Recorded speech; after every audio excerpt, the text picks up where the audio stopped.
आज के जमाने में हर किसी के लिए एक जरूरी दस्तावेज है। सरकारी से लेकर प्राइवेट तक हर काम में आपकी पहचान के लिए आधार कार्ड जरूरी होता है। आप बिना आधार कार्ड के लगभग किसी भी सरकारी योजना का फायदा नहीं उठा सकते हैं। ऐसे में सरकार अब आधार 2.0 के कॉन्सेप्ट पर विचार कर रही है। आधार 2.0 मौजूदा आधार का अपग्रेडेड वर्जन होगा। इसमें आधार कार्ड की सेवा के विस्तार की तैयारी की जा रही है। इससे आधार कार्ड को इंटरनेशनल डिजिटल आइडेंटिटी स्टैंडर्ड की तर्ज पर विकसित किया जाएगा। साथ ही डिजिटल अर्थव्यवस्था में आधार के इस्तेमाल में सुधार और विस्तार किया जाएगा।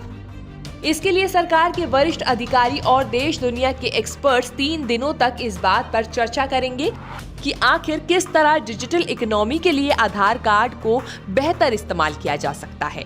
इसके लिए आधार 2.0 डिजिटल पहचान और स्मार्ट गवर्नेंस नाम से एक वर्कशॉप का आयोजन किया जाएगा। इस बैठक में सूचना प्रसारण मंत्री अश्विनी वैष्णव, राजीव चंद्रशेखरन, UIDAI के पूर्व प्रमुख नंदन नीलेकणी, RS शर्मा, अजय भूषण पांडे, प्रधानमंत्री के इकोनॉमिक काउंसिल के चेयरमैन विवेक देबरॉय, वित्त सचिव TV Somanathan, IT secretary Ajay Prakash और नीति आयोग के CEO अमिताभ कांत होंगे। साथ ही पेटीएम के founder Vijay Shekhar Sharma, world bank के global director for social protection and jobs और IIT IISc के प्रोफेसर इस बैठक में शामिल हो रहे हैं। आधार कार्ड को सरकार एक ट्रस्ट ID के तौर पर देखती है। इसमें यूजर्स की बायोमेट्रिक पहचान होती है। ऐसे में सरकार का मानना है कि इसे इंटरनेशनल डिजिटल आई कार्ड की तरह इस्तेमाल किया जा सकता है, जैसे फिलहाल पासपोर्ट को किया जाता है।